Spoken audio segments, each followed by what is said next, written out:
இந்த மரணம் அப்படின்ற ஒன்று காவல்துறையினுடைய அணுகுமுறை, போலீஸ் நடத்தக்கூடிய புலன் விசாரணையினுடைய தரம், இதில் காவலர்கள் நடந்து கொண்ட ஒரு மூர்க்கத்தனமான செயல் அப்படின்ற பல விஷயங்களை வெளிச்சம் போட்டு காட்டியிருக்கு.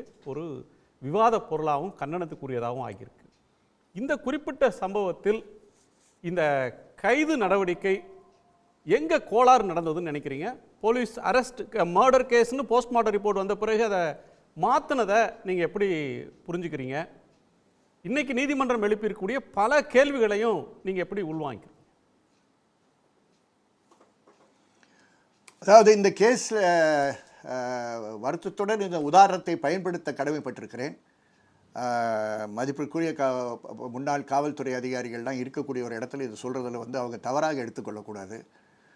சில இடங்களில் கீழ்மட்டத்தில் காவல்துறை பொறுப்பற்ற நிலையில் எப்படி செயல்படுகிறார்கள், அன்றாட நிகழ்ச்சிக்காக இது பல இடங்களில் இருக்குது, வெளியே வராமல் இருக்குது என்று காட்டக்கூடிய ஒரு வழக்கு தான் இந்த வழக்கு. இங்கே 27ஆம் தேதி ஒரு நகை காணாமல் போனதுன்ற புகார்.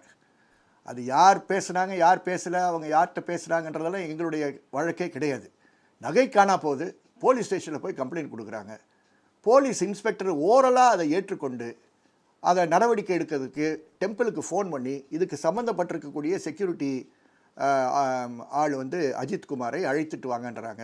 அவங்க டெம்பிள்லேருந்து ரொம்ப பொறுப்புடன் அவரை கண்ணன்ற ஒரு நபரோட அனுப்புகிறாங்க காவல் நிலையத்தில் சாயங்காலம் ஒரு 4:30 மணி வாக்கில் விசாரணை செய்கிறாரு இன்ஸ்பெக்டர் ரமேஷ்குமார். இது வரைக்கும் நோ ப்ராப்ளம். அதுக்கப்புறம் அவர் அனுப்பி விடுகிறார். ஒரு ப்ரிலிமினரி இன்வெஸ்டிகேஷன், ஓரல் கம்ப்ளைண்ட், ரைட்டிங்லேயே கிடையாது. இப்போ அது ரைட்டிங்கில் சிஎஸ்ஆர் இருக்குன்னு சொல்கிறாங்க. இது எல்லாரும் புரிஞ்சுக்குவாங்க. அதனால் அது அழுத்தமாக நம்ம தவற சுட்டி காட்ட விரும்பவில்லை. அதுக்கப்புறம் அவர் அனுப்பிடுறாங்க. அனுப்பின பிற்பாடு எங்கேருந்து ஸ்பெஷல் டீம் வருதுன்னே யாருக்கும் தெரியல. அந்த ஸ்பெஷல் டீம் என்ன சொல்கிறாங்கன்னா, இந்த அஜித்குமாரை எங்களிடம் ஒப்படைத்தது ரமேஷ்குமார் என்ற இன்ஸ்பெக்டர் தான், திருப்போணம் இன்ஸ்பெக்டர் தான். இந்த ஒரு ஸ்பெஷல் டீம் என்று அழைக்கப்படுகின்ற மானாமதுரை டிஎஸ்பியின் கீழே பணி செய்கின்ற இந்த ஸ்பெஷல் டீமுடைய அன்றைய தலைமை தாங்கி செயல்படுவர் ஒரு ஹெட் கான்ஸ்டபிளை நான் தர குறைவாக எங்கேயும் பேச விரும்புவதில்லை. அந்த ஹெட் கான்ஸ்டபிள் கண்ணன் தான் அதை லீட் பண்ணுறார். அவர் ஒரு டிரைவர், 4 கான்ஸ்டபிள்ஸ். அப்போ கஸ்டடி எடுத்தது பல இடங்களுக்கு இரவு முழுவதாக கொண்டு சென்று 4 இடங்களுக்கு கொண்டு செல்கிறார்கள். அடுத்த நாள் காலையில் பல இடங்களில் வைத்து அடிக்கிறார்கள். வீட்டிற்கு, அஜித்துடைய வீட்டுக்கு போய் நீங்கள் சர்ச்லாம் பண்ணுறாங்க. இறுதியாக மற்றவர்கள்லாம் இதில் சம்மந்தம் இல்லைன்னு அவர்களாம் அனுப்பி ஸ்டேஷனுக்கு அனுப்பி வீட்டுக்கு அனுப்பின பிற்பாடு அஜித்தை மட்டும் வச்சு துவைச்சு எடுக்கிறாங்க. அந்த சித்திரவதையை நரேட் பண்ணுறது ரொம்ப சிரமமாக இருக்கும். அது இங்கே தேவையும் கிடையாது. அது நம்ம யாரையும் சென்சேஷனலைஸ் பண்ணுறது தவறாக போய்விடும். மிளகாப்பிடியை பயன்படுத்தி, கம்புகளை பயன்படுத்தி, பைப்ஸை பயன்படுத்தி அடிச்சிருக்காங்க. இதுக்கு அவங்க இன்னும் என்ன சொல்கிறாங்கன்னா, நாங்கள் எங்களை அனுப்புகின்ற டிஎஸ்பிகிட்ட நாங்கள் ரிப்போர்ட் பண்ணிகிட்டே இருந்தோம், இன்ஸ்பெக்டர்கிட்டையும் ரிப்போர்ட் பண்ணிட்டு இருந்தோம்னு வேறு சேர்த்து சொல்கிறாங்க. இறுதியில் அவர் இறந்த பிற்பாடு தூக்குவதற்கு கூட அந்த காவலர்கள் வரலைன்றது தான் அதிர்ச்சி கொடுக்கக்கூடிய ஒரு சம்பவமாக மாறிவிட்டது. ஆகவே இது என்ன காட்டுதுன்னா, ப்ரொசீஜர் பை லா கம்ப்ளீட்டாக மதிக்காத ஒரு காவல்துறையாக இவர்கள் செயல்பட்டிருக்கிறார்கள். பொறுப்புடன் கூறுகிறேன், பல இடங்களிலும் இது நடக்குது என்ற இந்த சாதாரண மக்கள் அனுபவிக்கிறார்கள் என்பதை கூற விரும்புகிறேன். எஃப்ஐஆர் கிடையாது, உண்மையான சிஎஸ்ஆர் கிடையாது.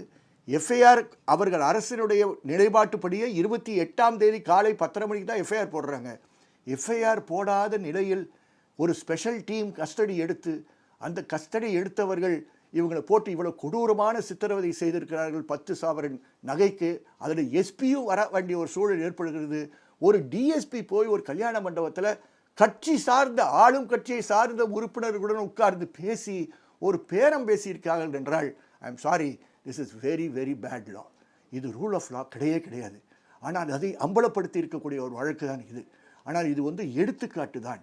இந்த மாதிரி எடுத்துக்காட்டு வழக்குகள் பல நடக்குது. அவர்களுக்காக பேசுவதற்கும் அவர்களுக்காக குரல் கொடுப்பதற்கும் இன்று இயக்கங்கள் கிடையாது. நாங்கள் சார்ந்திருக்க சித்திரவதைக்கு எதிரான கூட்டு இயக்கம் இது போன்ற விஷயங்களில் தலையீடு செய்வதற்கு காரணம் இந்த சித்திரவதையை தொடரக்கூடாது. அதனால தான் நான் முன்னாடி பேசும்போது சொன்னேன், இந்த ஆட்சி எங்களோட இணைந்து பணியாற்றியவர்கள், இந்த ஆட்சியில் இருக்கக்கூடிய கட்சி எங்களோட இணைந்து சென்ற ஆட்சியில் நடக்கக்கூடிய சில சம்பவங்களில் இணைந்து பணியாற்றினோம்.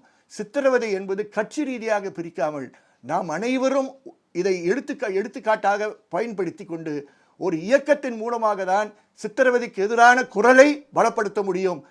இந்த நாட்டில் சித்திரவதைக்கு எதிரான சட்டம் இல்லாத நாட்டில் தமிழகத்தில் ஒரு சட்டம் கொண்டு வருவதற்கான ஒரு வாய்ப்பாக இதை பயன்படுத்த வேண்டிய ஒரு அவசியம் இருக்கு என்பதை நான் வலியுறுத்தினேன்.